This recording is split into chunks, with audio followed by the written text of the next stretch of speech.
This conference will now be recorded. You're recording now.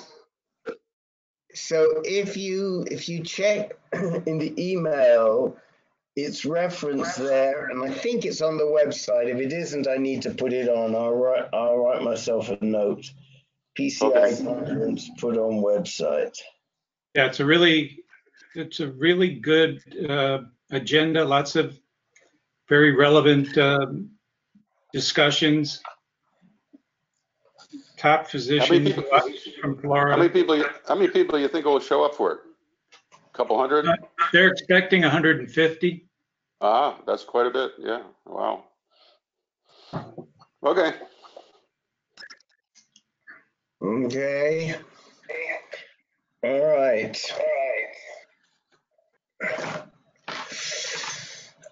Well, what time is it? I know that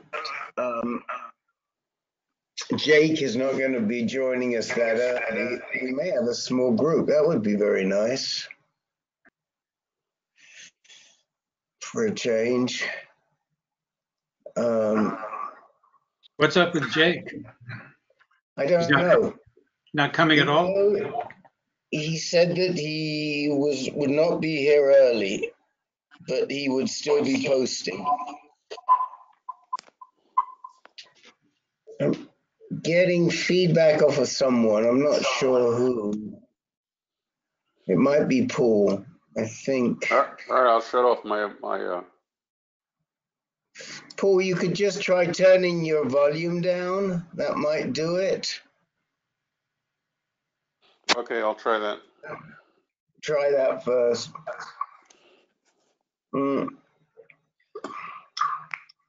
Well, they had a large group yesterday on the on Peter's call,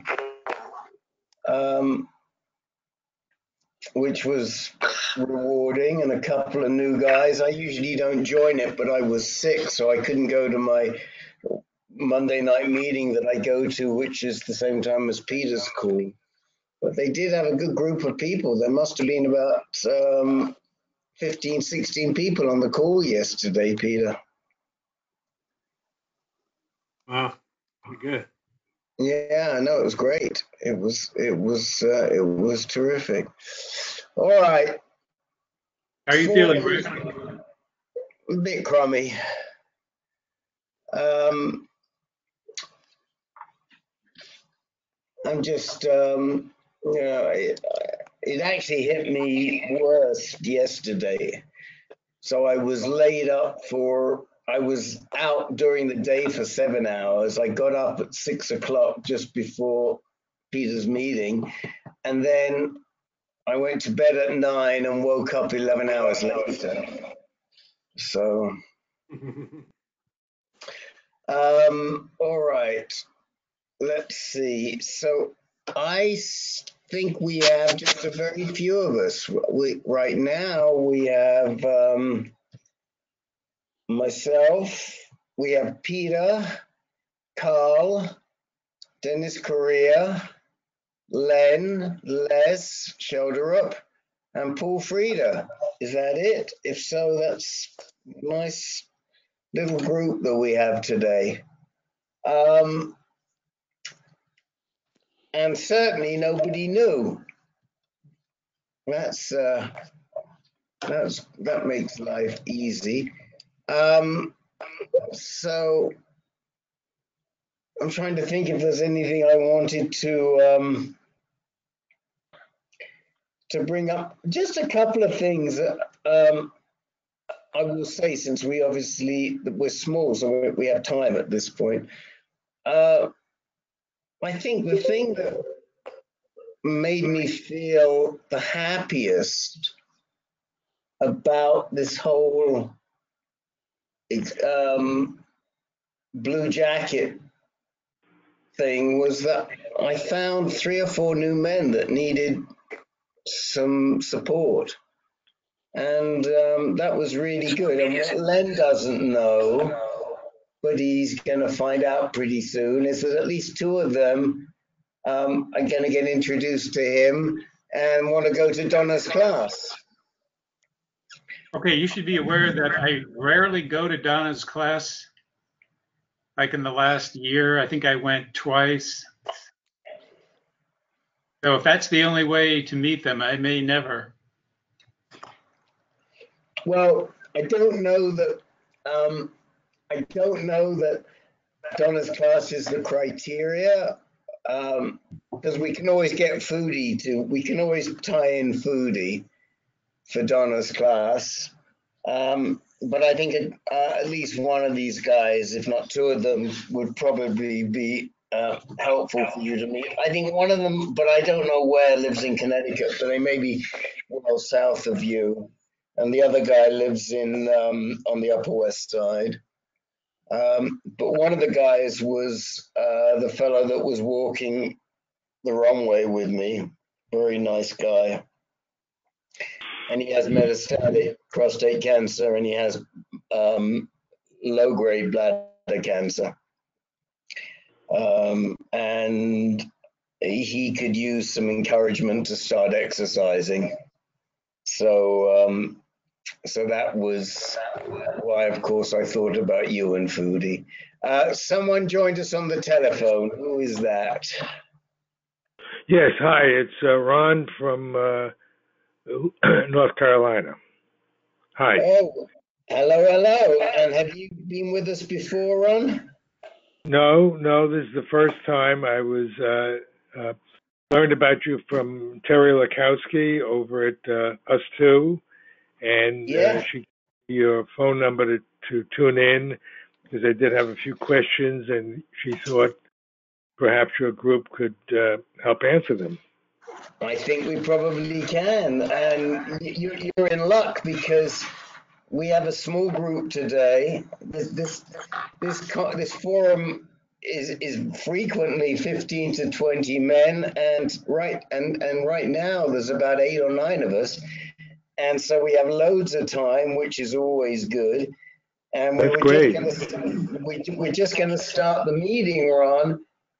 When you joined, and what we do is we give men, if you're comfortable, we give men who have never been with us before priority, so you can tell us a little bit about your background, where you're being treated, your age, that type of information. And are you comfortable doing that? We don't want to put you on the spot. No, I have no problem with that. Where are you guys located physically? Across the United States, and even sometimes, not today, outside the United States, but we're everywhere from Maui in Hawaii to Connecticut and Florida. Okay. Sounds great. What's the name of the group? That's what I don't know. Oh, well, the name of the group is ANCAN. How do you spell that? Nancy. Yes, it's Alpha Nancy Charlie Alpha Nancy, ANCAN.org. Okay. And you can find us at ancan.org. If you use the web, you can go on there. And we meet every week, first and third Mondays and second and fourth Tuesdays. That should confuse you pretty good, especially if you're on androgen deprivation therapy. I am. Okay, so we've already got you spinning. This particular group is for high risk, recurrent and advanced men. And then we have another group that is for active surveillance, low and intermediate risk. And then we also run some other groups. So we have a group for caregivers of people with advanced cancer, any type of cancer. And we have a group called Speaking Freely, which is to discuss all of the non-technical issues that cancer raises for men with any type of cancer, although it's mostly prostate cancer, but not only. And that meets on the third Thursday of each month. And you can you can find out more on the website. And if you Okay. would like to give us, you can either email it to me, give me over the phone, but if you'd like to give us your email address, we will add you to the distribution so you get an advance notice before each session. I'll do that. Okay. And your name, just so I know who I'm speaking with? Rick. Say again? Rick. How do you spell that? I'm having trouble hearing. R-I-C-K. Oh, Rick. Okay. Sorry about that, Rick. My name is Ron. Right. Okay, and I'll be happy to talk about my situation if you would like to. Yeah, please go ahead. Okay. So for I guess a year or so ago, my PSA started going up, and I had a doctor in New York City who had an institution, prostate cancer, well, I should urology institute in Long Island, New York, and he pretty much said, I'm 83, so I was about 81 when they noticed the PSA going up, and he said that at my age, you really don't want to do a biopsy. It's not necessary, blah, blah, blah. So I didn't do that. And at that point, my PSA was around 5.7, 5.8. And then I did go for a colonoscopy last year, and the physician said he noticed a nodule in the prostate area and that I should go to my urologist and have it checked. So that was a good thing. So I went to my local neurologist here in North Carolina, and he said, I think you should have a biopsy to see what's going on. Then I called my guy in New York. He said, no, you don't want to have a biopsy. It's not the thing to do at this point. But then, so then I said to the local doctor here, I said, well, what's the next thing after the biopsy? And they said, well, they do an MRI scan of the pelvic area to see whether the cancer is outside the prostate or not. So I said to them, well, my doctor in New York says there is some risk when you have a biopsy done. There's a 5% morbidity rate, and then, of course, chance of infection. So I asked the local doctor, well, why can't I have the scan first? It's not obtrusive, it won't bother me, and if it shows something, then I'll get the biopsy. So they told me it's not normally done that way, but I insisted, and they arranged to do that. I had the scan done, and it showed that there was some possibly cancer in the prostate and some encroachment on the seminal vessel walls. So now that I had that information, I felt it was necessary to get a biopsy, which I did. They did the biopsy and came up with a Gleason score pretty much of 9.5 or 10 with the 12 cores they took. So that's pretty advanced, I guess. And the doctor here in North Carolina said, look, we'll put you on hormone therapy and we'll watch you for 2 or 3 years and then we'll see what to do next. So I said, okay. I mean, I guess he says, you're not a candidate for surgery. You're not a candidate for seeds. We don't think radiation is appropriate at this time. We'll just give it hormone therapy. But he did also say, I'd like you can have a visit with an oncologist, people that do the therapy, a radiation oncologist. You can have a meeting with one just to get second opinion. So I did. And when I met with the radiation oncologist, he said, I realize you're 83, but you're active and you're this and you're that. And I really think you're a candidate for radiation along with the therapy.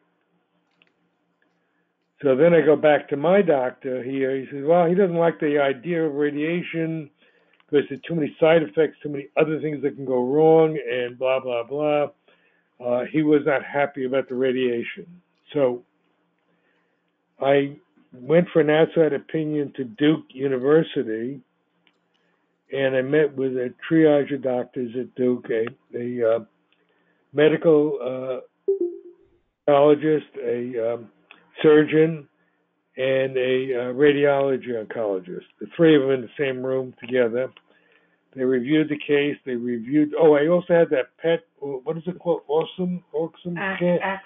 Axonum scan. I had that done, and they reviewed all of that. And Duke people said they felt radiation was the right thing to do. And the radiologist that I was going to use, they knew well because he was trained at Duke, and they felt he was an excellent choice. Right. So I went back, made my schedules, did all the other steps to go to radiation, which I haven't started yet. I start on the 18th. But I was at an US2 meeting, which I go to down here in the Wilmington area, and two of the men there said that they had proton beam radiation and that I should do that rather than regular radiation, because there are no side effects from proton beam radiation. So at that point, I got very, very concerned. I said, why would I do radiation that has known side effects when the proton beam radiation has no side effects? Now, it turns out the radiation I'm scheduled for is called a VMAT, V-M-A-T, which is something I think is relatively new. It's not proton beam, but it's still a little different than the standard IR something or other. So the reason for my call, I guess, is that these two gentlemen got me very concerned about doing regular radiation versus proton beam radiation. And I did a little research on proton beam, and it indicates that if you have mild cancer, the success rate is about 98%. But if you have heavy duty cancer, the success rate is only 76%. So the guy I'm planning to go on here is supposedly top rated, but I do have concern. And that's really where I'm at this moment. Are you there? We can't hear you, Rick. Oh, hello, Rick. I'm here. I was muted. I had muted myself because I was typing. Oh, okay. You raise a lot of issues. We actually know that Wilmington group, and I've met the guys there because George. Yes, because one of our founders was very active in that group, and a good friend of mine and Len's, and passed away in Wilmington 2 years ago. Is that right, Len? Was it 2 years ago? July 2016. July 2016, 2.5 years ago. So we know the Wilmington group, and sadly Dominic isn't there. Otherwise, you would have had one of the best advocates you could ever have found in your backyard. He was you have George. I don't know if you know George Gardner. He's the sort of head of the group, but there's Rex Burford and Carl Bird. But George, who's sort of the head of the group, he's pretty sick right now. Yeah, I met George, and I think I met Carl. Do you remember the names of the guys we met, Len, from the group? I think it was Carl and George. I'm afraid I don't remember, Rick. Okay. Yeah, but anyway, so we know exactly where you are. Do you remember the names of the docs at Duke that you met with? There was a Dr. Lee who was radiology. There was a Dr. George who was the head of the group, and there was a Dr. Fernandino who was the surgeon. Okay. And he also said surgery was out of the question. Okay. So it was Lee, who was the oncologist, and George, who was the urologist. Yeah, so we know Dan George pretty well, and he knows us. He was Dominic's doc, and Okay. we kept in contact with him, and we send people to him, and he's one of the best doctors in the country, for one of the best genitourinary medical oncologists in the country. So Really, it's, I think it's outstanding that you got a second opinion from Duke where you had all three specialties in the room at the same time. it was like a movie. There you go. It was like a movie scene. It was like so unbelievable. Well, And they spent a lot of time with us, and they they answered a lot of questions. And it just so happens that the radiology oncologist here in Wilmington was trained at Duke, and his name is Dr. Papagikos. Yeah, we know him too. He likes Greek food. He was done. He does. Yeah, he treated Dominic. Mm-hmm. So he gave Dominic some spot radiation for metastasis. I remember because I teased Dominic about that.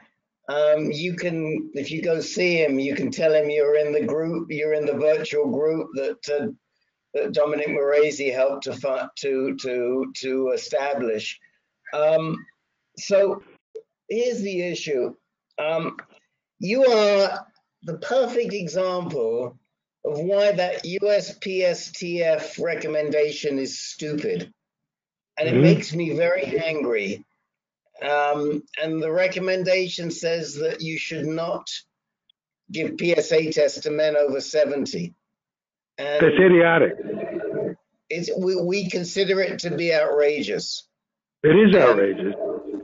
And we've gone on record, and I am so opposed to it. It makes me so angry because life does not end at 70. And there are several men on this call who will agree with that. And it's criminal to write you off at that point in time. Whether you are a candidate for further treatment beyond ADT is really up to your doctors, and I'm delighted that Duke thinks that you are. Let me ask you a question. We seem to think that your cancer is in the seminal vesicles.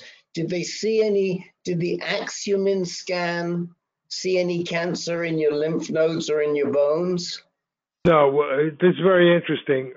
It saw no cancer in lymph nodes. They felt the cancer was not outside.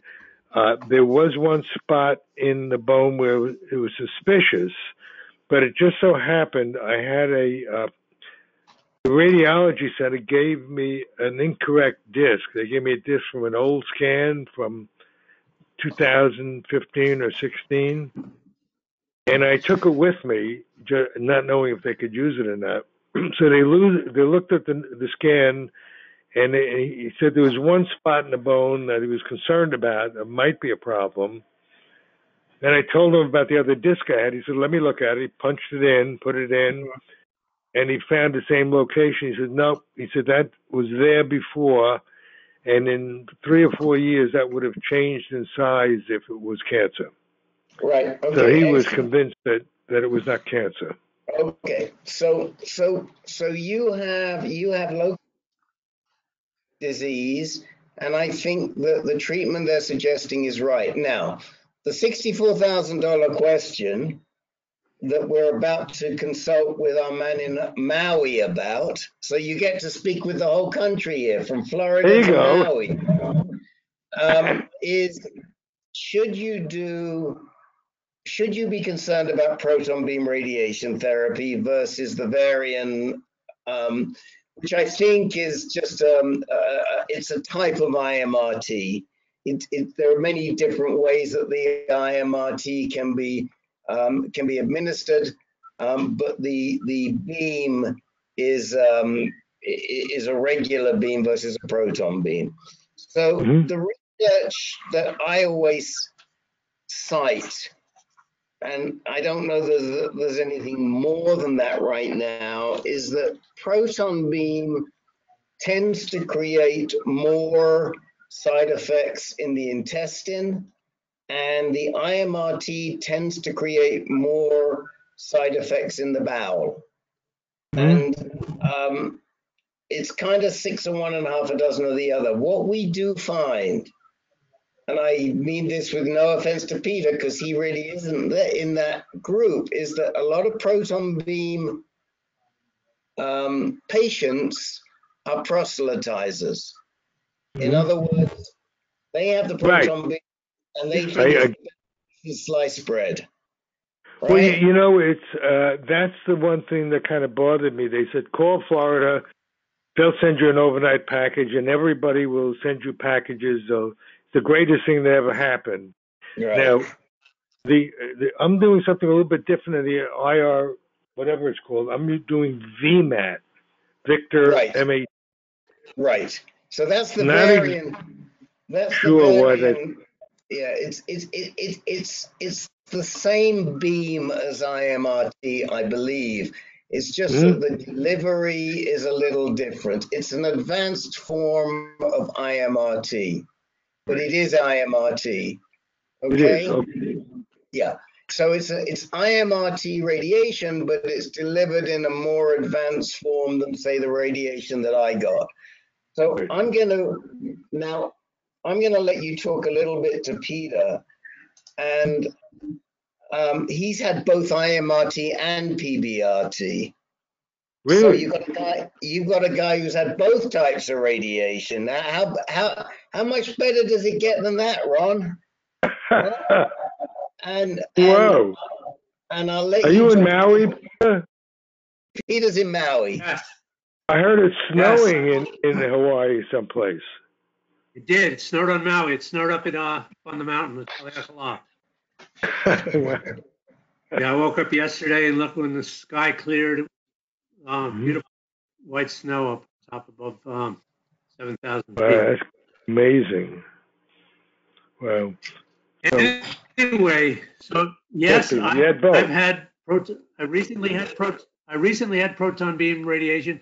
I've had regular IMRT radiation 39 days of it a couple of years, 2.5 years ago. I also had surgery, and I've also been on ADT for several. And I have, like you have, I have a Gleason 9 advanced cancer that spread to the seminal vesicles. There you go. So we're cousins. Okay, yeah, kind of cousins. Okay, so my first question is, how is your general health aside from this prostate cancer? Do you have any other issues going on? Is your heart strong? Are you doing okay? I feel like I'm 39. Okay, so you're an active guy. I did, let me just say something. I did have bladder cancer about 5 years ago, and that was cured. That's fine. So that's, you know, that was done, treated, but I really didn't have any side effects from that. And I really don't feel sick. I mean, I feel, what I feel right now is with the hormone therapy is I'm getting these miserable hot flashes and these cold times and getting a little tired at the end of the day. That's about it. Right, for sure. Yeah, that's to be expected. Okay, so you've got a couple of things for you in terms of proton beam. One is that it's covered by Medicare. Only prostate cancer is covered by Medicare for proton beam radiation. Amazing. You know, it's effective for all kinds of cancers like breast cancer and so forth, but they don't have insurance doesn't cover it. But for some reason, prostate cancer is. So that's a plus. Right. There's actually 2 of us on the call this evening who've had proton beam radiation. Now, I didn't have my proton beam radiation as primary treatment. I had it recently. I had it in November for for some lymph nodes. It had gone metastatic on me, whereas my cancer had spread to the lymph nodes. And I found it. I had 10 sessions. I had absolutely no side effects. It was effective. My PSA is down undetectable. It's it did its job. It's working. I'm a happy because of that. Right. So That sounds. I did have radiation, 2.5 years ago, 39 days of it. I don't know how much. Did they say how much radiation they? Yeah, they said they were 28 days. Okay. Yeah. 28 days. So Proton is 24 days. Right. Right. Yeah. The basic difference between regular radiation and proton is that proton beam, pencil beam proton, goes to the target and doesn't go past it really.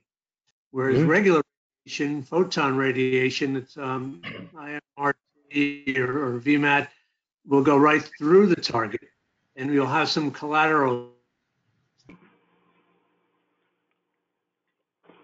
issues. So, did you have issues when you had the regular radiation?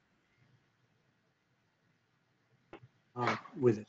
Do you have any kind of symptoms? Do you have any urinary symptoms or anything?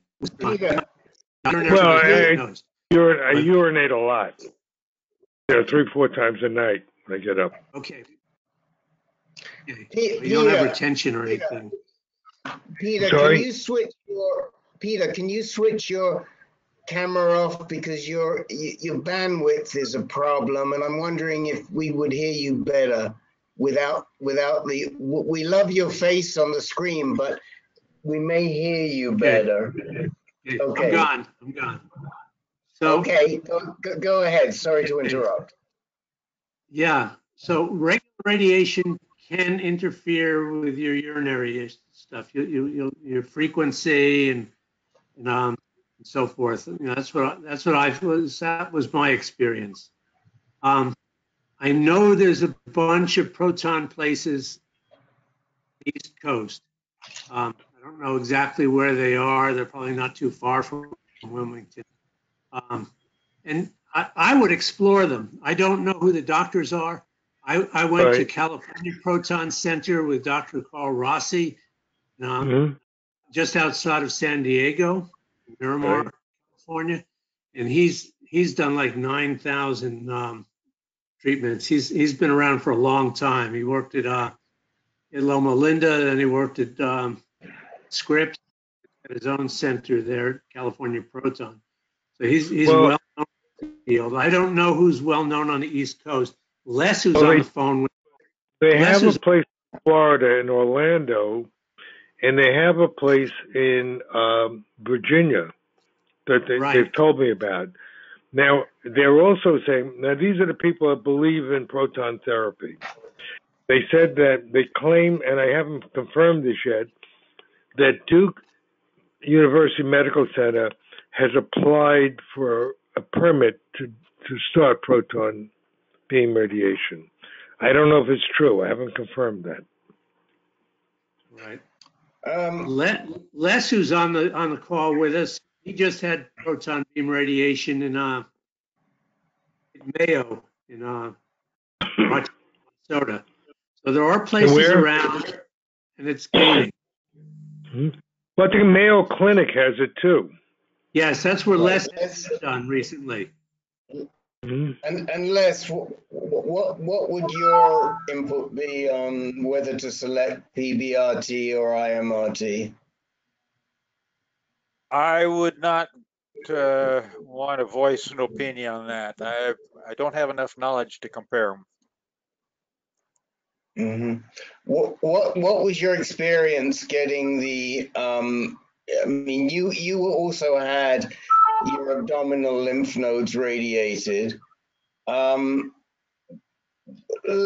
me, Les, what was your original treatment? It was the hormone treatment and radiation, but it was external beam radiation. It was to the prostate and seminal vesicles. It was not targeting the lymph nodes at that time. It was Right. the surgery that they went after the lymph nodes. Right. Was And that can you regular make, radiation?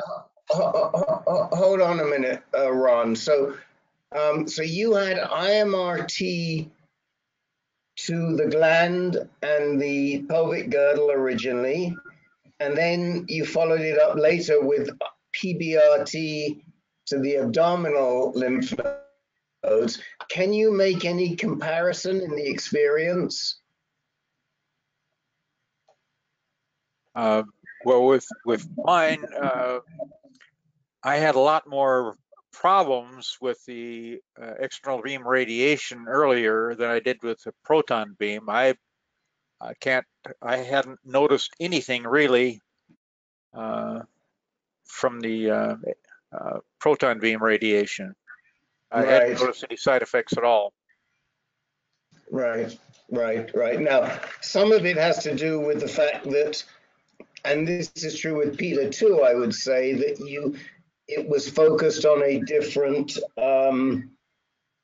target, that the target of radiation was a different area early on versus what you were doing when you did the proton beam. So I think it's not an easy decision. But I think that in your case, Ron, you've got to take into account a couple of things. First of all, if you do PBRT, you're going to have to travel. Right. Correct. Secondly, we don't have any hard evidence that PBRT has lower side effects overall than IMRT. It might have in some areas, it might not in other areas. The concern that I have from listening to this, and I encourage you strongly to go back and talk to your radiation oncologist, is that you say you're going to do 28 sessions. Yes. Now, do you know what I would like you to ask him if you don't know the answer to my question is, what exactly do they plan to radiate? I don't know the answer. Okay. So normally, go ahead.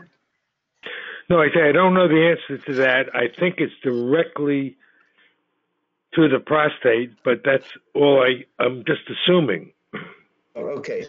So what you want to do is this. You want to, if it were me, and it was me, and this is what I got, and others on this call have gotten, that when you have disease of the nature that you have, you want them to radiate both the gland, the prostate gland, and you want them to radiate the pelvic girdle, meaning right across from one hip bone to the other hip bone. And the reason for that is because if the disease they suspect it has spread, which they do in your case, this is a way to try and nail it in that area.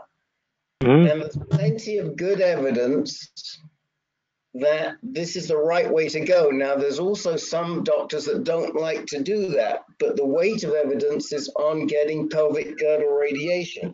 Normally, with the old IMRT system that I had and Les had originally, that means that you get about 25 sessions to the gland, the prostate gland, and about 20 sessions to the hips and across the hip area. But I don't know with VMAT what the strength of the radiation is. So when you say 28 days, I don't know if that includes the pelvic girdle. We cannot give medical advice, but what I can tell you is that if it were me, and I think other guys on this call would agree, with disease like you have, we would all want the pelvic girdle radiation. And I think you need to look into that sooner rather than later to make sure it does include pelvic girdle radiation. And if it does not, I'd be going back to Dr. Lee at Duke and asking him for his opinion. Well, I don't know whether I'm addressing this correctly, but what Lee said about specific radiation to the gland versus wide radiation. Yes. And he said that he prefers specific radiation to the gland. Now, I don't know if that's what they're doing, but what Lee said, and some of the reason he brought this up, is that he says there's no evidence to support the wider radiation beam is more effective than the specific one. Now, I don't know whether he meant the pelvic girdle or not. I didn't know enough to ask that question. Okay, so I would disagree. I'm not a doc, but I would respectfully disagree with him. I think there's plenty of evidence that suggests that wide angle radiation plus radiation to the gland makes a lot more sense. And I can see some of those articles. There are some docs that don't like to do it because they think it can be too damaging. I just disagree with them. I disagree with them strongly. And I think there's very good evidence that you should get the whole area across radiated. And I would want to be discussing that with your doc, with the Greek name in Wilmington and the Greek. You know, I'm listening to you, and it's kind of interesting because the one thing, even though all the scans I had showed no cancer outside of the prostate, basically, my urologist did state that could be microscopic bits of cancer that they can't see. Yep, that's right. Mm-hmm. And that is exactly why you want to do the pelvic girdle radiation. And there's some very good research from some very good institutions that support it. And let me come back to this email issue. You can, if you want to give me your email now, or you want to email it to me, I will send you a couple of the articles that I've collected over the years on pelvic girdle radiation. I'll give it to you right now. Go ahead. I'm ready. I've got a pencil in my hand. Okay, the letter R, Stanley, yes. T-A-N-L-E-Y. Yes. 339 @gmail.com. Okay, so that is rstanley339 @gmail.com, right? That's correct. Okay, so R is in Ron. Right. So I will look for. I'll get the links. I'll send them to you. But there's very good evidence to do pelvic girdle radiation. Let me throw. We'll take another 5 minutes or so, and then we'll move on. Let me throw this conversation out to all the other guys who are on the phone who have not participated. One thing we haven't talked about is some of the things that you can do to help you with the hormone therapy and with the hot flashes, et cetera, et cetera. So, and there are things that can be done. So let me see if anybody else wants to make a comment. Who else would like to talk to Ron about this treatment he's facing?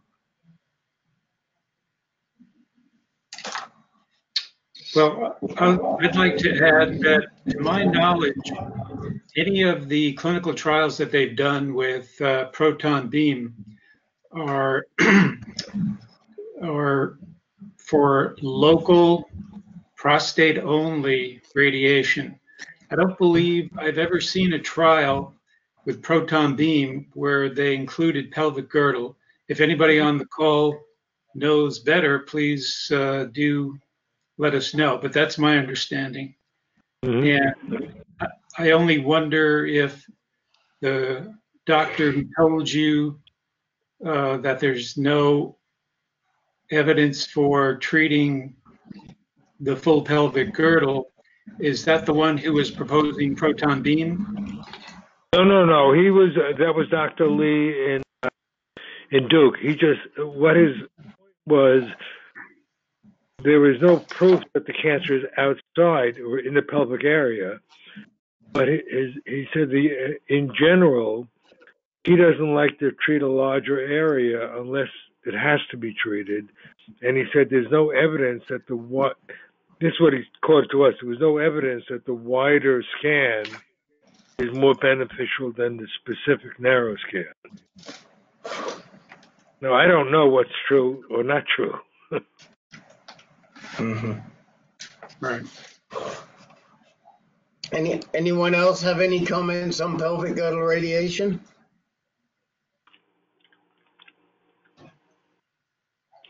So I think, let me just interject. I think, Rick, what you're saying is that you feel the wide pelvic girdle scan is the way to go, but that would have to be VMAT and not proton beam. You know, I'm not sure. Peter, do you know if proton beam can be delivered to the pelvic girdle? I would suggest that Ron at least make an appointment, see if he can get a consultation with someone who does proton beam. I mean, Right. yes, they are trying to sell it, but just meet with a doctor, talk about it, find out what they can do for you or not do for you. Sure. See what they say. If there's one in Virginia and you're willing to drive, see, as I said, it's covered by Medicare, so it isn't good. Yeah, but again, you know, just make sure that doctor has really good experience dealing with locally metastasized prostate cancer, and that you're not going to be his first or second treatment. So here's one of the problems with proton beam, and I'm not saying it's not good, but a lot of times it's financially motivated because these docs have very expensive equipment and they cannot pay for it. And so they're grabbing people. And I think it may not be true at Mayo, but it is true in other places. And Peter's aware of this too. And I don't want to sound a cynic, but make sure if you're going to go and talk to a proton beam person that they do a lot of prostate work and a lot of locally metastasized prostate work, not just to the prostate. Right. Well, I think tomorrow I'm going to call Duke and speak with them up there because two things. I've heard a rumor that they're going to bring in proton beam or have applied for it. And I'd like Dr. Lee's opinion. Then I'm going to speak to Papagikos down here to get his feedback. Right. I didn't want to go further until I spoke to you guys to hear what you really had to say. Now, I know Papagikos has a pretty good reputation. Right, he does. He does. So, and I would be also asking Papagikos about wide angle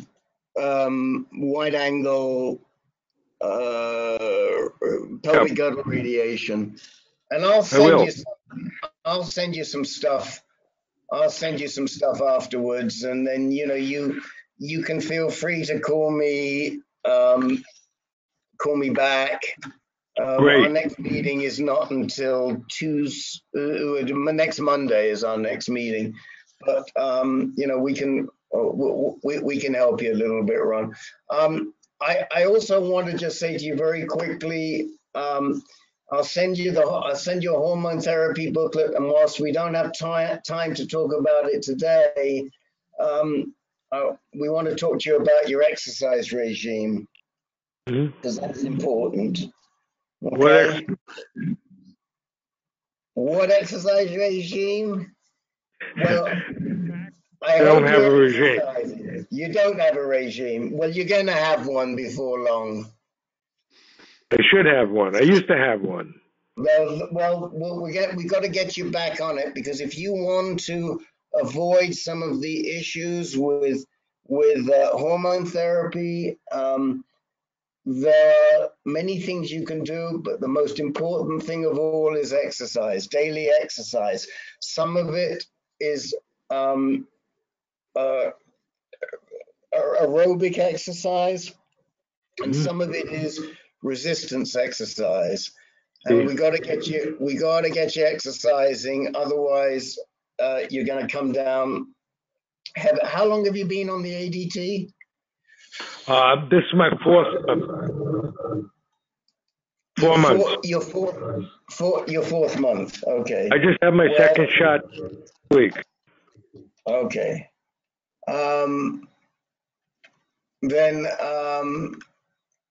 You know, we got to get you. Anybody, before we leave, anybody want to just say something to Ron about how important exercise is? This is Carl. I just wanted to add about what I am doing, and my gym offers what's called a cancer wellness program, which you can sign up for, and you have to get authorization from your doctor. And it typically is an 8-week program, and it's twice a week for 8 weeks with a personal trainer, and they take you through various aerobic and weight bearing exercises, which last about 45 minutes per session, and an additional 30 minutes of cardio, and I found it very useful. That's excellent. Excellent. Now, how do you... Ron, did they give you a bone density test? I'm sorry? Did you get a bone density test? For me or for Ron? No, for Ron. No, Ron. Bone scan, but I don't think we had a bone density test. I want to talk to your doctor about that, and also follow up and ask if there's anything you should be taking to increase bone strength, because you might be on ADT for a while. Absolutely. Funnily enough, Peter. I didn't hear that. I'll repeat it for you, Ron. Funnily enough, Peter, I got a survey from ASCO today on osteoporosis for as it relates to cancer patients, and they're publicizing a new guideline, and part of that guideline is for DEXA scans, and I actually commented they need to point out they must do DEXA scans on all men that they are putting on long-term or longer-term hormone therapy. So I'm so glad you mentioned it. So what you need is a DEXA scan. Ask your wife. She knows what a DEXA scan is. She's probably had a couple of them in her time. And they'll measure your bone density, and they may need to adjust. But again, you know, the doctors have no business putting you on long-term hormone therapy without doing a DEXA scan, a bone density scan. Interesting.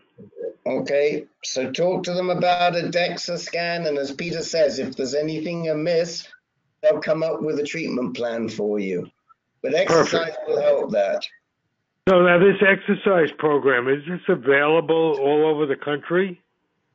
I just know that there is a chain of fitness centers that are affiliated with various hospitals. I live in central New Jersey, and there's about a dozen of those centers. The program was created by several physicians, and I'm not aware where else it might be. But how could I look it up? What would I call it?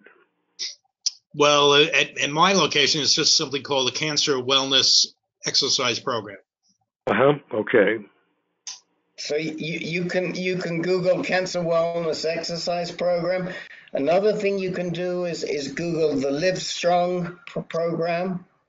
Live Strong, LIVESTRONG, okay. Live Strong program, because they have cancer programs in many of the YMCAs across the country, but not everywhere. And if that fails, I've got a few more resources we can talk about. You guys are great. Let me tell you something. This is amazing to hear this. It really is. I want to thank everybody. You guys have really, to get this input is like phenomenal. It's a pleasure. We'll send you information. We'll hear you back on the call next week. You can call us in the interim. And if you use online, if you use the web, and you come in online, you can actually see some of our faces. I don't know if I want to do that. You're right. You're right.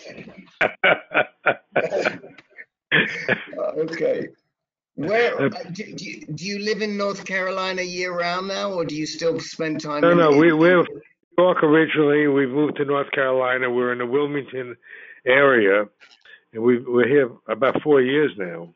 Okay. It's nice. It's 70 degrees today. I know. Len's in Venice, Florida. It's 70 degrees where he is, and it was 74 degrees where I live. But it gets cold at night. Where did you live before that, Ron? Long Island, a place called Long Island, New York. Yeah, where on Long Island? Mill Neck, Millneck. Oh, I don't know where that is. I know Long Island pretty well, but I don't think I know Mill Neck. Where is that?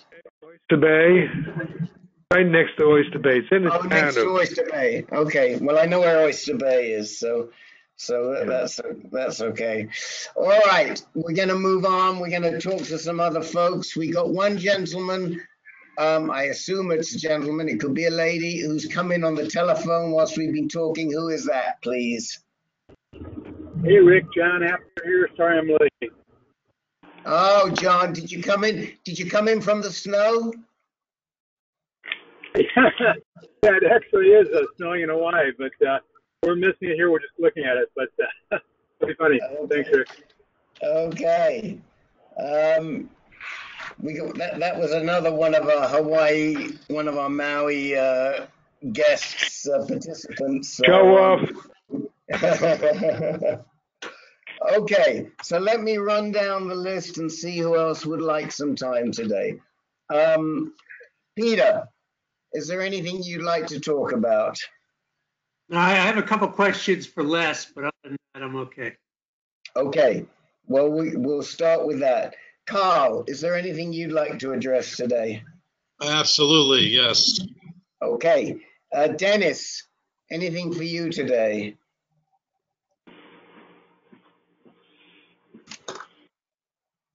Sorry, I had my thing. I'm here. I was muted. I had still trying to figure out the thing. I don't need any time, Rick. Thanks. Okay. Len, anything for you? Nothing for me, Rick. Thank you. Okay. Paul Frieder, anything for you?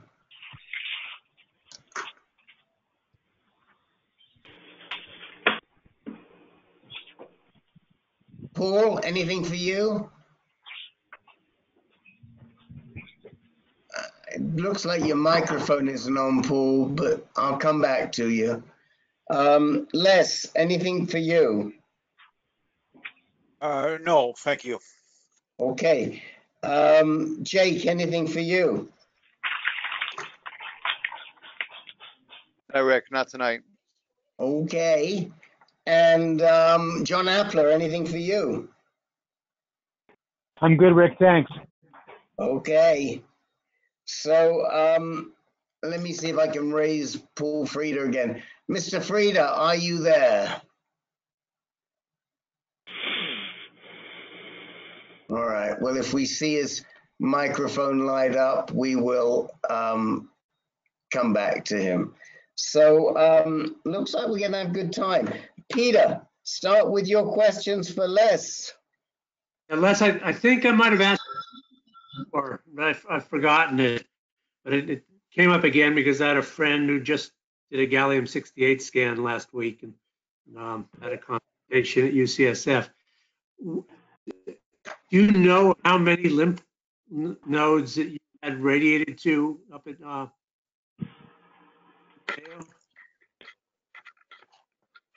No, I do not. Did you hear that? Well, I heard part of it. I think the question was, Peter, we're sort of losing you a little bit, but I think the question, know how many lymph nodes you had radiated. Yes, that's what I thought I heard. No, I do not know. They had never mentioned that. Okay. I was just wondering because I have a friend who had quite a number of them light up in a scan the other day, and I didn't know whether. I'm not sure which. I think he's going toward chemo at this point. But I was just wondering if there were any other possibilities for him. Okay, that was my only question. Peter, how many lymph nodes did you have radiated? 2. I only had 2. Okay. And so what you're trying to figure out is there a maximum number? Right. Do they only do this for oligo? And I think this 6 or 8, something like that, all over from his cervical area, his neck area, all the way down. And it's not beyond what they can do for with radiation. Okay. And is he doing a second line anti-androgen? Yes, he's just starting now because he's Okay. he had to wait a scan before he could start. Okay. Is this a Schultz patient? This Is this a Schultz patient? No, it's a friend of mine here who I helped get into the trial at UCSF to get a scan because his situation was getting kind of out of hand. He needed to really get aggressive. So now he's in the UCSF system. He saw a medical oncologist there, and he's on the road to treatment. So I'm glad about that. I'm curious, which medical oncologist is he seeing? They gave him Dr. Hope this time. A woman named Hope, I think. Okay, I'm asking because I don't know who's good and who isn't good there, other than about 2 of them, because they've all left. Right. Yeah, I gave him some suggestions, and he tried to get into some of the better ones, but he would have had to wait several more months. It was up around 85 or something. And he needed to get the scan and get to the bottom of this thing fast. Okay. Well, I'd like to. Anyway, know... he's in the system now. He's in the system, and he's coming back to Maui tomorrow, and they put him on Daguerreolex, and they want to start him on docetaxel. Yeah. Okay. Well, I'd be interested to know how this person Hope is, because we need, we're down to about 2 people we're recommending at UCSF, and we need more good GU medoncs to be able to refer to there. So keep me posted. I will. Yeah, he's graduated. He's been on my my call for quite a few months, for a year. Now he's moved up. So he'll be on this call before long. Don't worry. It's a weird case. I mean, he started off a little over a year ago doing FLA with Sperling down in Florida, but he right. Yeah, I remember. Decided to do that on his own before I met him. So I met him after he came back, and it's progressed really fast now. Yeah. What's his first name? His first name is Jim. Yeah, I vaguely, we'll talk about it. I vaguely remember talking to him on the call, but yeah, we need to get him straightened out. I mean, other than Terry Friedlander and Rahul Agarwal, there really isn't anybody. I don't know who we can recommend there right now. I know who not to recommend, but I don't know who to recommend. So, all right. Nothing else for you, Mr. Kafka? No, I just blood test. My PSA is really low, but I thought by now my regular blood, my hemoglobin and hematocrit and stuff would start climbing, and I'd be, shake some of this anemic stuff, but it hasn't budged. It's still pretty low. So I've been off of 80 now for 6 weeks, but no change there in the blood work.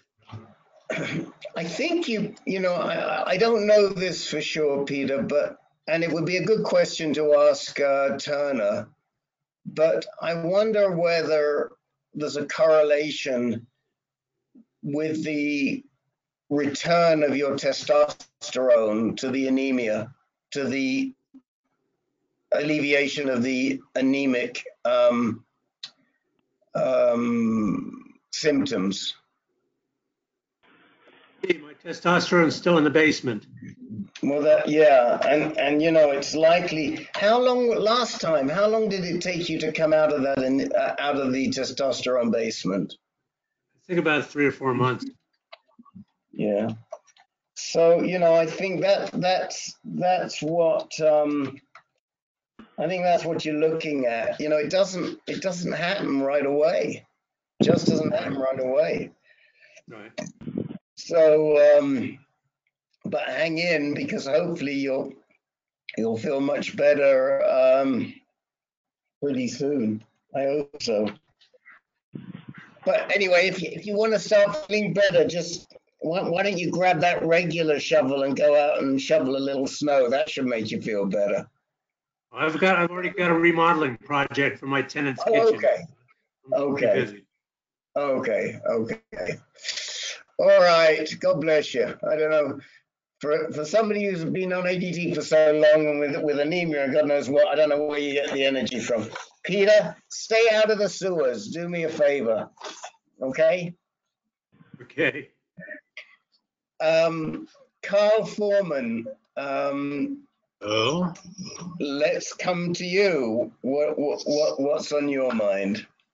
oh boy. Well, there's so much to talk about, but I will limit my time as best I can, and I'll talk relatively fast.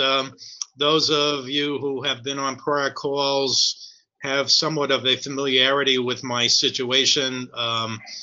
Metastatic prostate cancer, been on Zytiga for the past several months, had a robotic prostatectomy back in November, and since the prostatectomy, my PSA has started to rise. Right before the prostatectomy, the PSA was 0.12. A week later, it was 0.15. A month later, it was 0.30. Most recently, as of last week, it's 0.47. So I had probably the most significant meeting of my life relating to my treatments earlier today, at the Rutgers Cancer Institute. I was there for about 7 hours. I met with 3 different doctors. I met with Dr. Ganesan, who is the person responsible for precision medicine for the Institute. A very good meeting. And I was not aware that he is definitely part of my treatment team, and he's intimately involved, although I never knew. We're waiting for the Foundation Medicine report, which is expected in 2 days to be completed. They will review that in great detail, and they will do further analysis with that report to determine various viable treatment options. As of this point, my oncologist is recommending several courses of action. He is recommending that I go on to Provenge soon. My application is already pending with as recommended by my urologist a week and a half ago. I was told that it takes 2 weeks for the application to be completed. I should be hearing any day now that from Dendreon that I've been hopefully approved for the Provenge treatment. I'm familiar with what it involves. And there seems to be a difference of opinion at the Institute, whereas Dr. Kim, who is the head of the trial that I participated in for the SimCap trial, and I met him as the second doctor of the 3. The third one is Dr. Soraya, my oncologist. So Dr. Kim is not too keen on Provenge. He said from what he's seen personally that Provenge treatments may add a couple of weeks to survival, as opposed to typical things that I've been reading is probably very much more positive than his opinion. And so I still expect to go on to the Provenge pretty shortly. In addition, we're going to be stopping these. Hold on a minute. Let's just talk a little bit about Provenge. We have plenty of time, and let's just pause here. I always like to push doctors, and I would have, and you may want to do this, you may want to push Kim on why he just thinks it'll give you an extra couple of weeks. The problem is that the doctors don't really read the studies that well. They hear them, they haven't read the studies, and then they parrot back the results. And the Provenge study originally talked about a 4-month difference between men on Provenge and men not on Provenge. But those men had significantly advanced disease. So they were really not in very good shape when they got their Provenge. And we don't know, we haven't seen the results of what happens when you administer Provenge early in the disease cycle. What we do know, and you guys have heard me say this before on this call, is that they did some trials at UCSF, which haven't been published yet because it just isn't long enough period of time. And they found that when you give Provenge to men at the same time as they're having their radical prostatectomy, and then you slice up the prostate, you find that the dendritic cells, which have been created through the Provenge, are actually ringing the cancer and hopefully therefore containing the cancer. So it kind of bugs me when somebody like Kim says, well, it's just going to give you a couple of weeks. You know, the other question to Kim is, what's the downside, Dr. Kim? You know, what is going to, what sort of side effects might I incur if I had this, and how would it, what would it do with respect to my future treatment? He may have a good case, I don't know, but from all that I'm aware of and what I've read, getting Provenge early in the disease cycle is not a bad idea. Right, So, I agree. As everything that I've seen as well, I agree, and I am going to pursue it. I think Dr. Soraya is on board as well. Okay. Anybody else want to say? Anybody on this call had Provenge? No. Okay. I mean, we've got plenty of guys that have done Provenge. Nobody on the call right now. Yeah. So that's. Anybody else want to say anything else on Provenge? Len, would you like to say something about Provenge? Yeah, I actually sent Carl?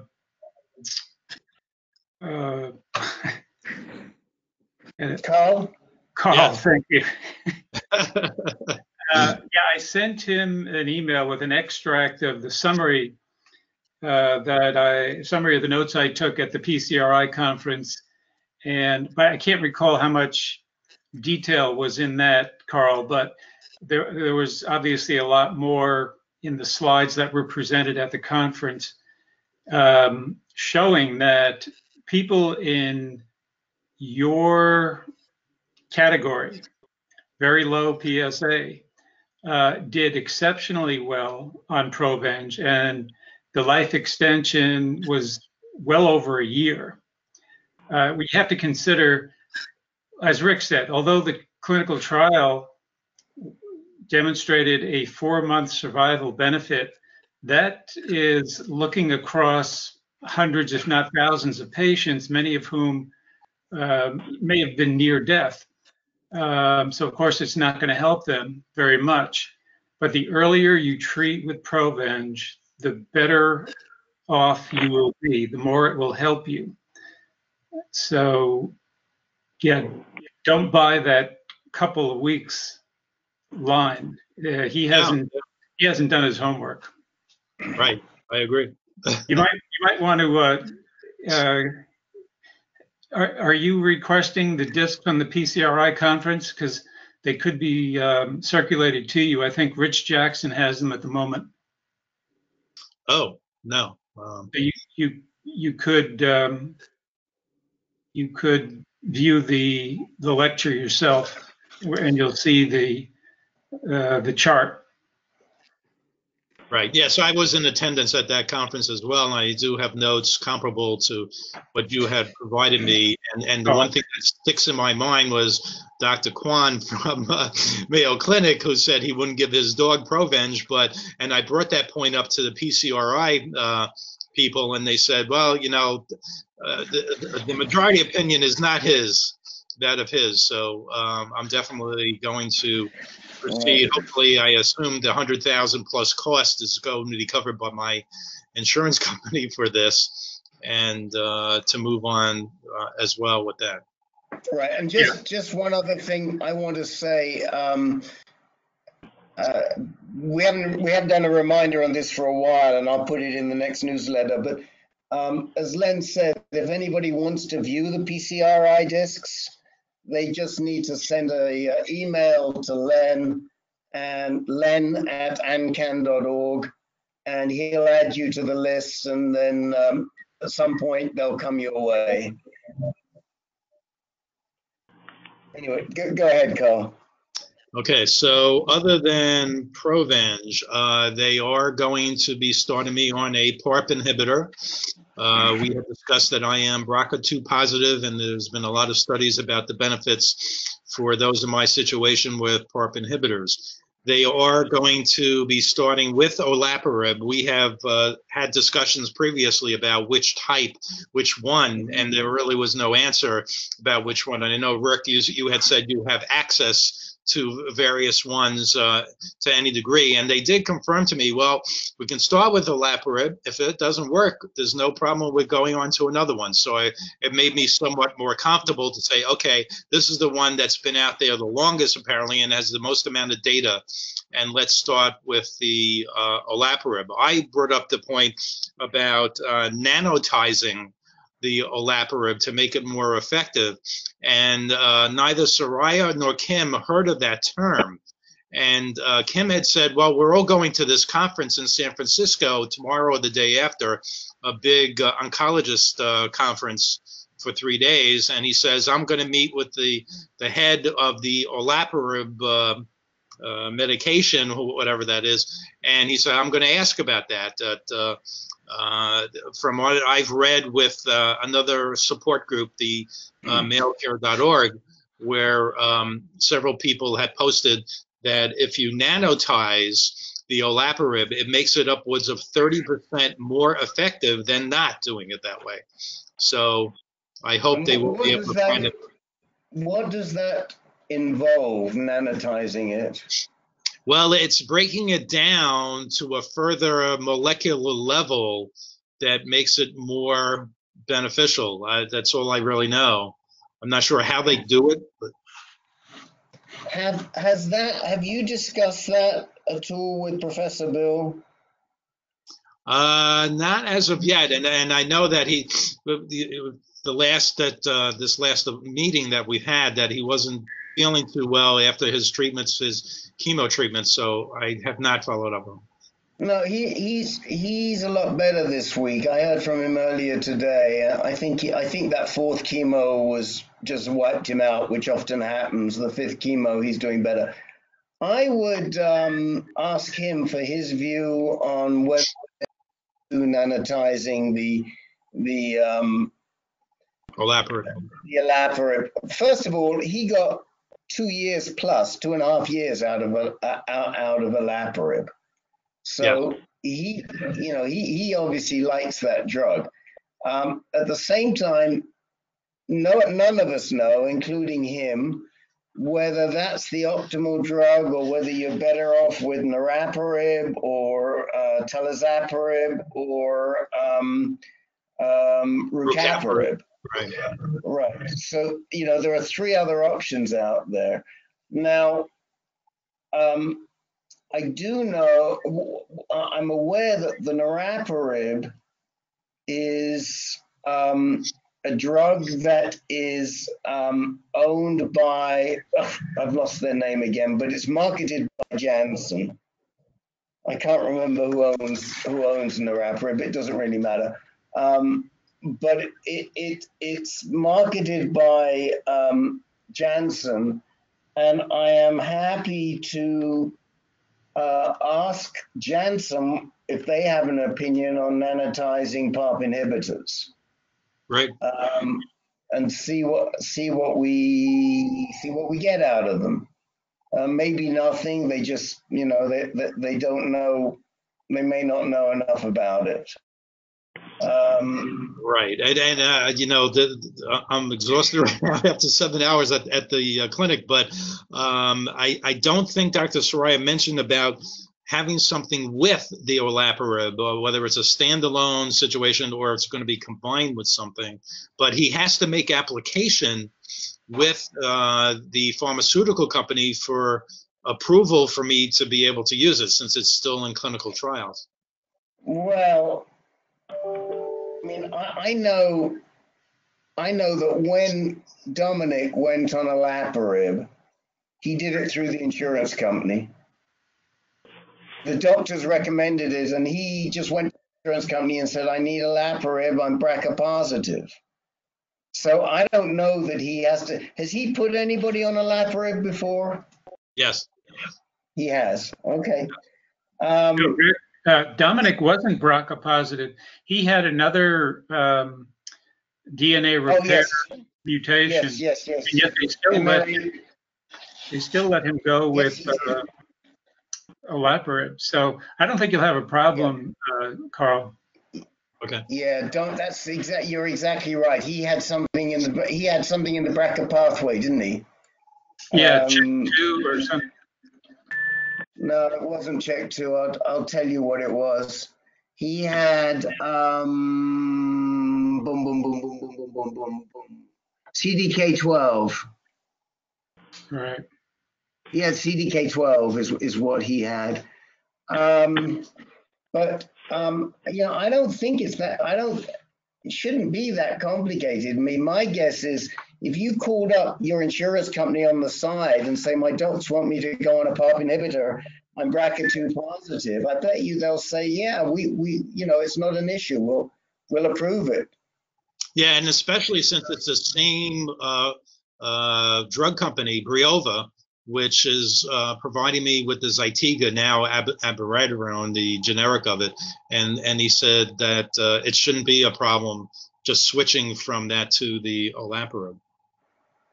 Okay, that I'm not sure, in the sense that I know that olaparib is an AstraZeneca drug, but I don't know. So they could be a company that's owned a sister company, and they could be in the AstraZeneca family. But anyway, I don't think it should be a big deal for you to get it. And what I was, where I was going with this was that we don't know which is the best. Right. But if we can find out anything about this nanotizing, we'll be happy to. Where did you say you'd been reading about the nanotize? That's on this online forum, Healthcare Unlocked, or mailcare.org. Health Locked Out. We call it Health Locked Out because we've all been banned from it. Oh, okay. That's why you don't see any of us ever posting on there, because there's a little Nazi that runs it, and he doesn't like us. So the other thing about nanoparticle delivery of olaparib is that would almost certainly require you to enter a clinical trial, whereas the traditional formulation of olaparib, the oral olaparib, you could just start receiving it. You wouldn't have to get into a clinical trial. Right. Yeah. I mean, I get a pill and then somebody has to nanotize it, whatever that means. But right. It's a whole different formulation that's, it would be in clinical trials only, I'm sure. Yeah. Well, maybe it's simply taking a hammer and making it into little pieces. There you go. I'm not certain of this, but if there was a delay in you getting the olaparib, I may be able to get my hands on some unused olaparib for you, but I'm not certain about that. And if Okay, I mean, he just said I should continue. I have another 10 days left of my Zytiga, which should be more than enough to carry me through until we know that I'll be on the olaparib. Okay. Well, I'll be in touch with you if I do. I'll check and I'll see if I can. Okay, I had also mentioned to the doctor that I'm experiencing some back pain, and that was a concern. Concerned enough that they have ordered a Aximum PET scan for me, and I'm in the process of having that scheduled. Okay. Yeah, I was just looking. It's AstraZeneca and Merck who make the olaparib, the Lynparza. I think AstraZeneca probably does the marketing and Merck makes the drug, would be my guess. That looks about right. Okay, so we pulled the PARP-I, but ask for do be in touch with Professor Bill and ask him what he knows about and let us know, or he'll let us know about this nanotizing thing, because this is a new one to me. Okay, yes, I will contact him. I have his information. Thank you. Okay, and what's next up for you? After we've been through Provenge, we've been through PARP-I. What do we got next? Well, they reintroduced the Xgeva. I had an Xgeva shot today. There was a little bit of a hiatus because I was having some problems with, may have been my jaw, may have been my gums. So went to my dentist. He said, well, you have some food caught in your back teeth in the lower left. And he said, I've been telling you for the past 10 years that your wisdom tooth should be removed. And so I did go to an oral surgeon and explained to him my situation. He looked at it and he says, there's nothing that warrants the need to have oral surgery to remove the tooth. And therefore, I was cleared to go back onto the Xgeva, which I was glad to do. Okay. And don't worry about that, because the half-life of these drugs is pretty long. So you won't have missed much, not having missed a shot or two.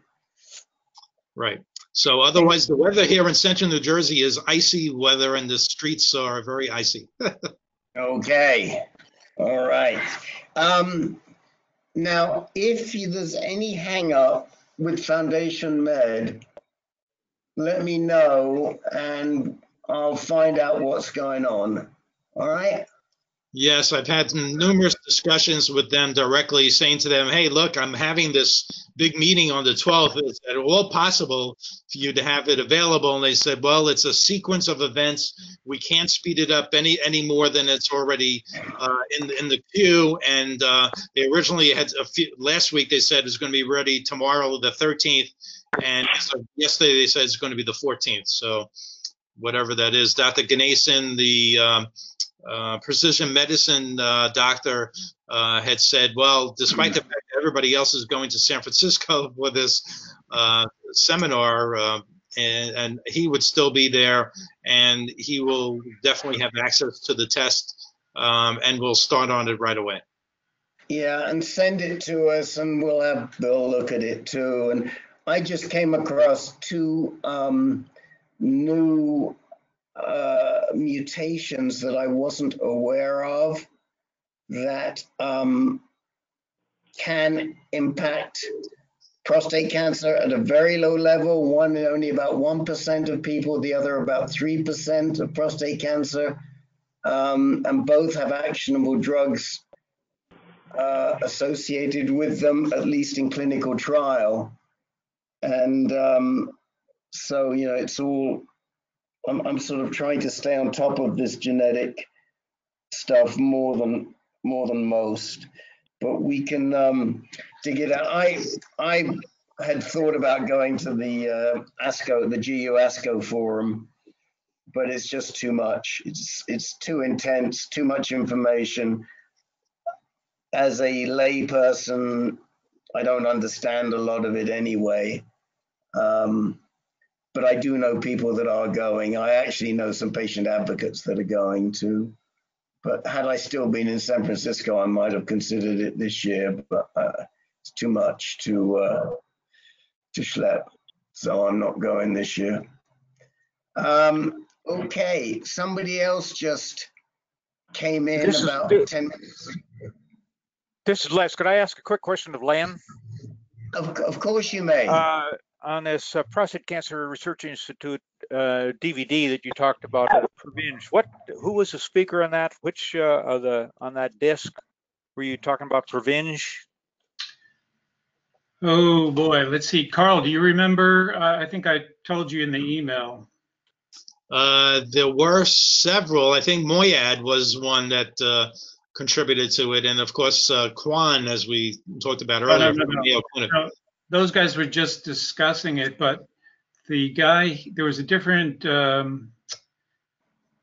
medical oncologist, I believe, who actually gave a presentation with the stats on Provenge. Les, I'll look it up and I'll let you know. Okay. Okay. All right. Thanks. Just so you know, not all the presentations are on the DVD. It was. I think they selected which ones they published. I see. Oh, I didn't know that. Yeah. How do you know that some were not there, Jake? Well, because I was the first one to get it from you. Yeah. And I looked. I listened to it twice for the Provenge comment, and I missed it both times, or either that or it wasn't there. So. Oh no, it was from Kwan. I thought Oh, you're talking about you didn't see Kwan's comment? Not about the Provenge. I think he was one of the presenters, but I don't remember hearing him say anything about the Provenge not being good for his dog. Well, that wasn't really relevant. That really wasn't relevant, though. That was just a one-liner from Kwan, who likes to be provocative. But there was another physician who gave he spent a good 15, 20 minutes talking about Provenge. I think it was actually a breakout session. It's possible the breakout sessions were not on the DVD. That's what I was trying to say. Yeah, thank you. Okay. I couldn't think of the term. Len, still worth I listening just have right in front of me, I have the agenda. I happen to have the agenda at hand from PCRI. Wonderful. So do you remember if that session was what type of session it was? Yeah, like I said, it was a breakout session. It wasn't a lecture in the general conference hall, you know? Okay, then let me see. One of those early morning breakfast breakout sessions. Yeah, so yeah. It was a breakfast. It was a breakfast. Yes, yeah. It was. And the whole thing was devoted to Provenge. Okay, so it was actually sponsored by Provenge. Right, so, but I mean, the guys presenting scientific data from trials. Right. So that probably wasn't in the disc, and it doesn't indicate. It doesn't indicate who was speaking on their behalf, unfortunately. Okay, yeah, that should do it. If it's not on the disc, I guess that solves it because I couldn't see where it was. Okay, thank you. Sure. Yeah, it was one of those sessions that Len got up for and I stayed in bed, right, Len? Yeah. Right. I was probably riding the bicycle and Len was paying attention, which is the story of our lives. Rick was out partying. Yeah.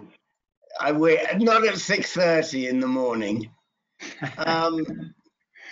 Okay, somebody, Bill Franklin's now on the call, and somebody else joined us on the telephone. Who joined us on the telephone? That did Jeff Ledoux. Oh, I don't believe it. He surfaced. What happened, Jeff Ledoux? Did you dig yourself out of the snow there? Actually, I had somebody else do that. Oh. More down for us. I have one question, and it's something that I ran across fairly recently. Yes. There is a study that has been done with 72 patients for Zytiga, giving them one a day with a high or higher than normal fat meal. And the results of that study said that, oh, this is just as effective as doing 2 tablets a day and watching your diet. I'm wondering if anybody else has heard anything about that. We've heard a lot about that going back many years, and we are much in favor. As you know, we don't give, but we see nothing wrong with 1 tablet a day versus 4 tablets a day if you take it with a meal. Zytiga is processed through the liver, so it becomes a lot more effective if you take it with food. For whatever reason, which is understandable, and you know me, I have to declare my loyalties. I am a big Janssen fan, but Janssen has not made this very public. And we've recommended to people in the past that they should consider, and there are, I think, bigger studies than that, the one you're referring to. Is there anybody on the call who is using that protocol of taking their Zytiga with food?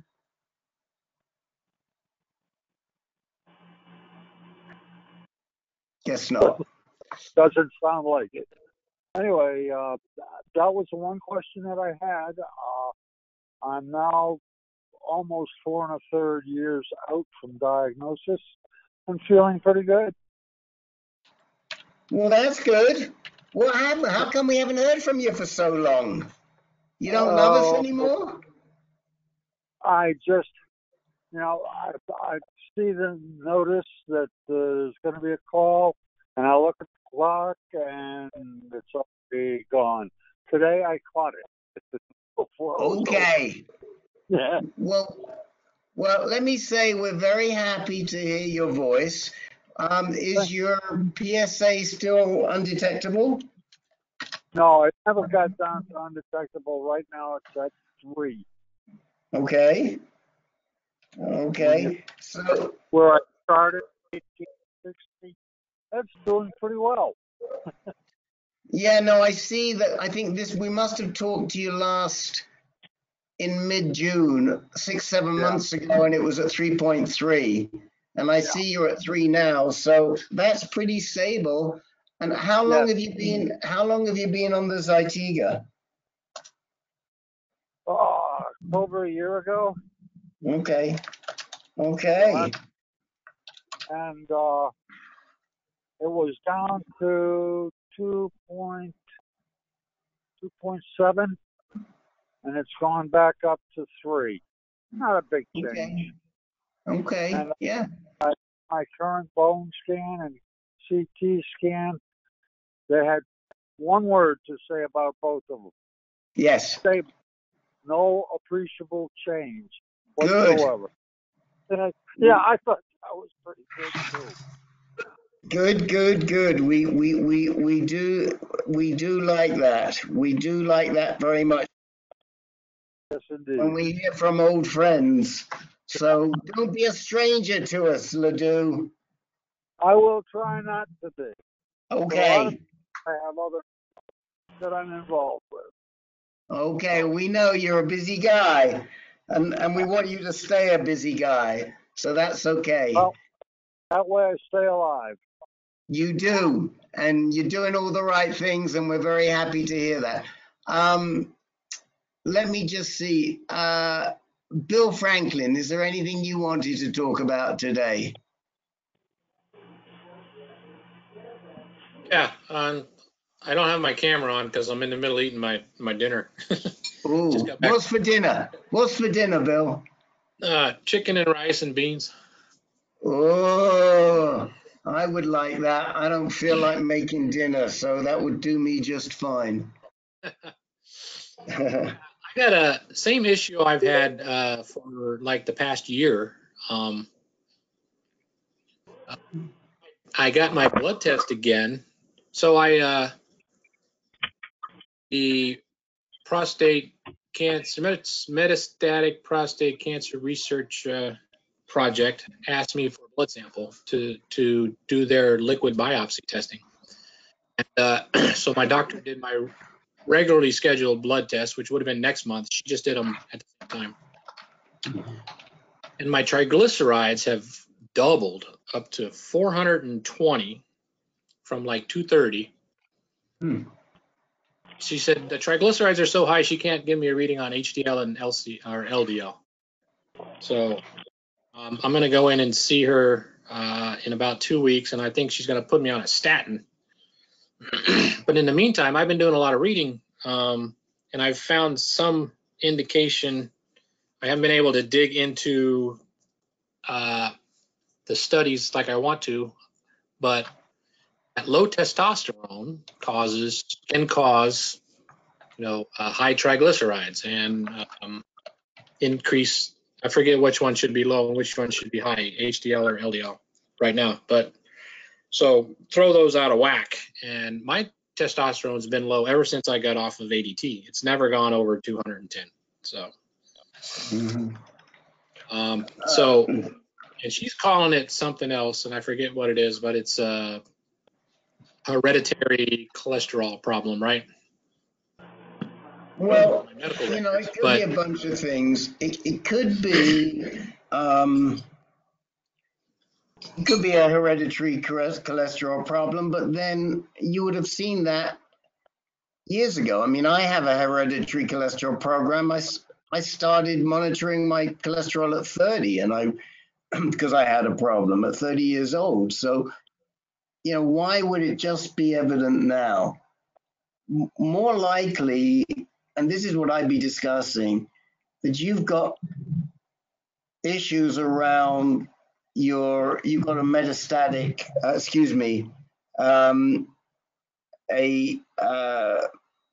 metastatic syndrome. No, I'm saying it wrong. What's the syndrome, Len, that affects heart-related issues? Yeah, metabolic syndrome. Metabolic syndrome. I knew that wasn't right. Rick, I lost you when you started talking. I think I missed like about a minute of whatever you said. But, well, it's just as well because I was babbling and talking rubbish. Yeah, I've read up. I was reading up on metabolic syndrome also because that, of course, low testosterone is one of the symptoms of metabolic syndrome. Right. So again, low testosterone could lead to high triglycerides. So. Right, and my guess I don't want to go on other drugs, but. How's your sugar? How's your glucose levels, Bill?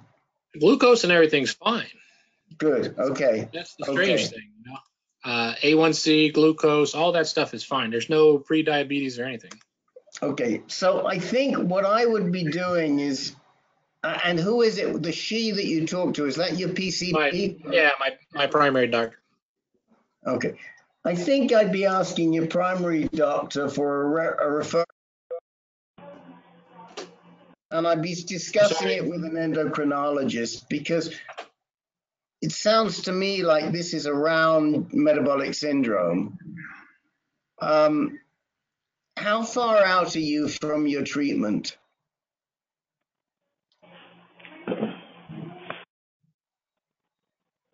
How far out are you from your treatment, Bill?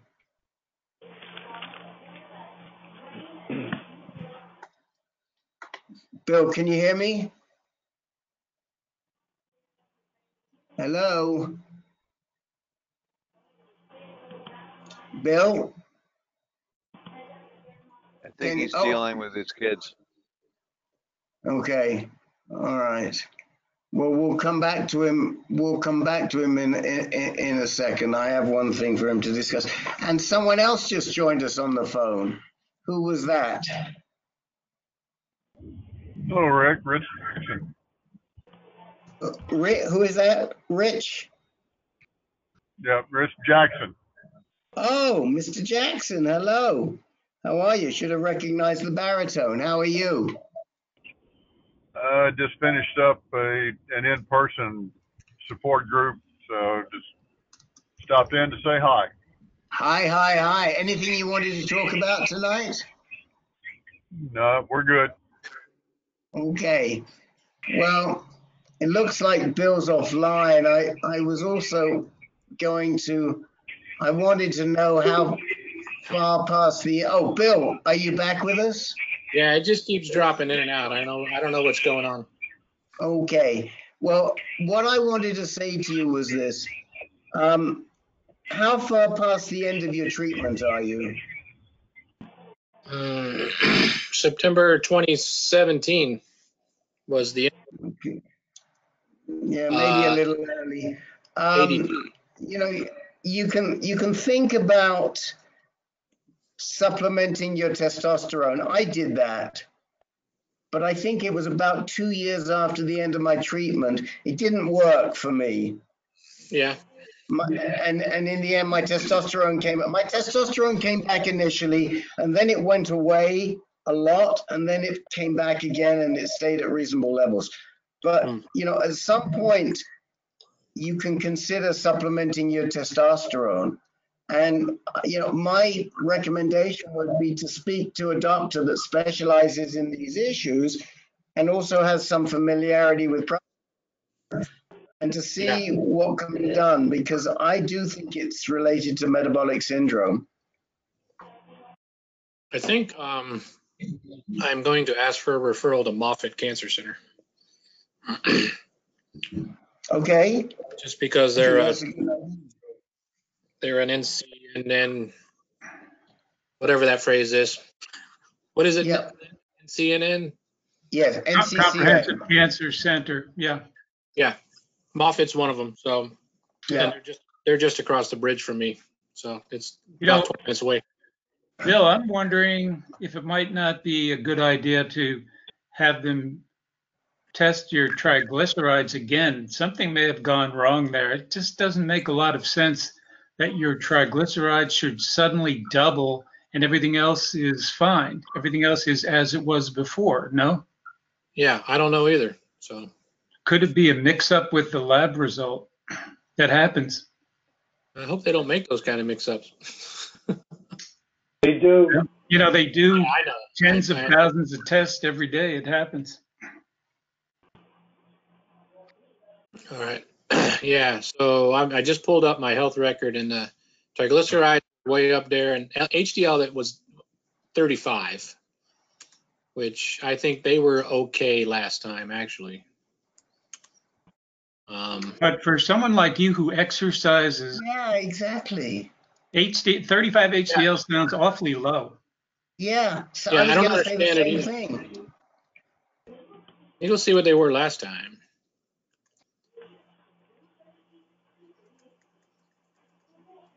Oh, she put a lot of stuff in there.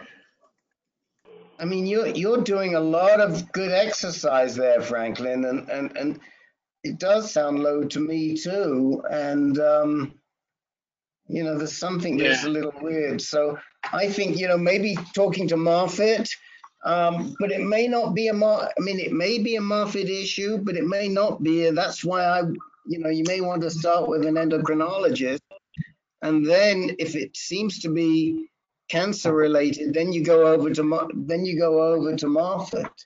Okay. Because in August of last year, my triglycerides were 213, and HDL was 40, and LDL was 103, which isn't good, I guess. Well, yeah, I mean, it sounds like your triglycerides have always been pretty high. Is Moffitt? Well, no, they weren't high until after I got cancer. So. Yeah, but 200's quite high with those other numbers. Right. I mean, before I had prostate cancer, my numbers were always perfect. I had great cholesterol. Right. Is Moffitt more than just a cancer center? It's a general hospital as well, isn't it? I believe they do general hospital stuff too.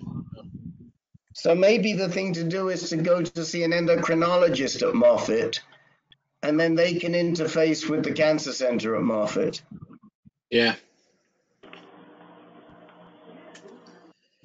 Okay. Well, I'll talk to her. I'm going to see her in a couple of weeks. So I'm going to ask. I'll definitely ask the endocrinologist question, and because I guess from reading, one of the first things they do with this is put you on a statin, and I don't really care for it. But Yeah, that makes sense. yeah.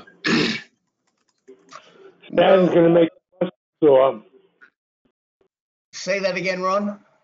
I say a statin often can make your muscles pretty sore. Yeah, we know. Yeah, it can. God, I don't need that. Yeah. And also statins normally do not help with triglycerides. Right. You need something else for that.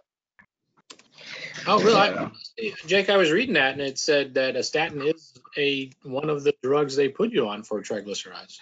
Well, it did, yeah, but in my case, it didn't work. They put me on a thing called Leveza to bring my triglycerides down because I tried all the different statins or a lot of the different statins, and none of them worked on the triglycerides. Okay. So. Well, my PSA was less than 0.01, so well, that's good. I'm okay with that. My A1C was 5.1, so that's great. What was your A1C? 5.1. So. Oh yeah, that's excellent too. I don't know. What is A1C? Excuse me asking. It's one of the diabetes checks they do. Okay. I forget what it stands for. What they do, Rick, is they take a A1C is like an average of your last 30 days worth of glucose. Somehow they can tell from taking a blood sample what the A1C is, as opposed to a pinprick that just tells you what your glucose is at this moment. A1C tells you what it is averaged over a month or so. Okay. And that's what doctors try to hang their hat on. Okay. Well, I feel fine, but they also say that, there's really no symptoms of this until you have a heart attack or a stroke. God forbid. Yeah, well, don't wait 2 weeks. Send her an email and get an appointment. I can do. Actually, I might be going out of town tomorrow, so. Okay. But all yeah, right. I can do that. It doesn't. She'll give you an appointment. Tell her you need an appointment with an endocrinologist and you'd like to see somebody at Moffitt. And you want to, to discuss metabolic syndrome. All right. Okay. Thanks, and guys. Whilst you're on the phone, why don't you do the same pitch to these guys that you did to the fellas on the call last night? Because it worked. We got a couple of extra testimonials. You do a great job with that, Mr. Franklin. Oh, I can't see a participant list for some reason tonight, but so I don't know. I have the same problem. I pitched it last week, and so as Rick is alluding to, greatnonprofits.org, you might have seen in his email, they don't read that far down, Rick. They just read your line saying we're having a meeting tonight. Yeah, I know.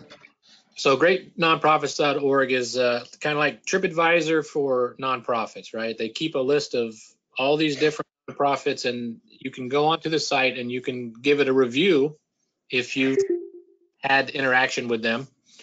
And all of you have had interaction with us. So if you feel like you've been helped, or if you want to put a bad review, go ahead. We'll take those too. But we would like good ones mostly. What is it called again? Greatnonprofits.org. That great nonprofits is all just one clumped word. So then, with a 3.5 stars or better, they'll give us a tag called a top-rated nonprofit, which we can then put on our website. And we can get a badge. A tag, yeah. Yeah. And I've already, so our new website developer, which we're going to have a new website eventually, she's got all the information on how to do that and everything. So if we get the other tag or patch, I can give her that information too. So we've got 7, we need 10. So if 3 of you would go out there, that'd be great. It's easy for Rick or Peter or Len or I to go out there. I actually went out and did because I'm a client served by ANCAN, before I was a board member. But it holds more weight in the community if people go there and see you guys put a review and versus us, because full disclosure, I put mine down and I said I'm a board member. So obviously I have a vested interest in the nonprofit doing well. From your guys' viewpoint, it's these guys helped me. I gave them a review. You're too damn honest, Bill. Yeah. Well, these guys on the call, their review holds more weight than mine when I put down that I'm a board member. So. Yes. Right. And some of them have been kind enough to review us with very, very favorable reviews that we appreciate. But the more we can get, the better we look. We're not going to stop at 10. We want to overpower them. And so people think of us as being a great organization, as we think of ourselves.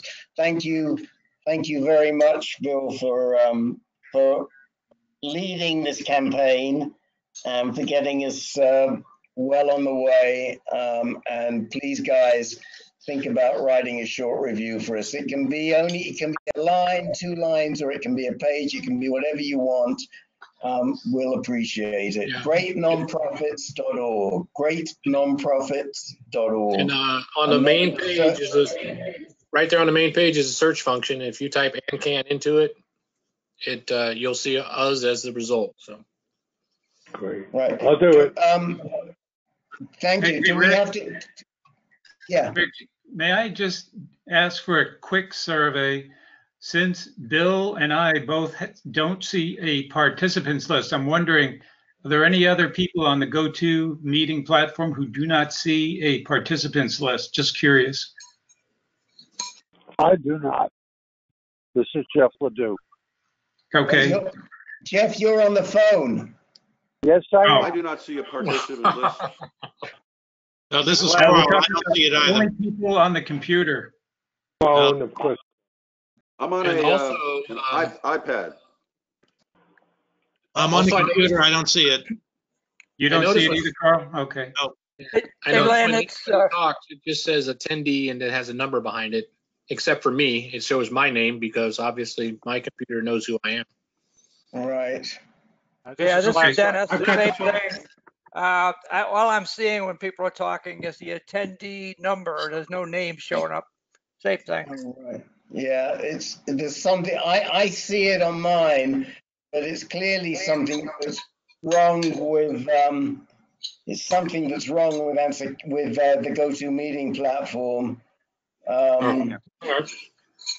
Working on mine, Len. It's been working from the beginning on mine. And mine too. Okay. You guys are both. Are you guys both logged in as organizers or presenters? I am. It may be only showing up on the organizers and presenters screen and on nobody else. Yeah, Jake well, I tried that with Len. I tried making him an organizer and it didn't work. Okay. Because he was chatting to me offline, and it didn't work. And I don't know. Maybe you have to log in with a password and username. I don't know. I don't know.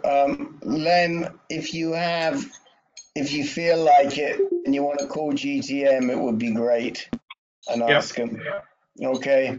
Okay. Thanks. All right, guys. They're dropping like flies. I can see that.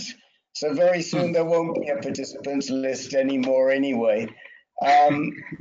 So we will now, Ron, Stanley, FYI, these meetings are recorded. If you want to listen to anything again, you'll find the meetings. This one will probably be posted within, by tomorrow morning or tomorrow midday your time on our website under recordings and decks. You guys are great. I'll give you a good rating because I learned a lot. Thank you very much. Thank you. Come back and talk to us again. I will. Okay. All right. Good night, everybody. Speak to you next week. Good night, Rick. Good night. Good night. Hey, Rick.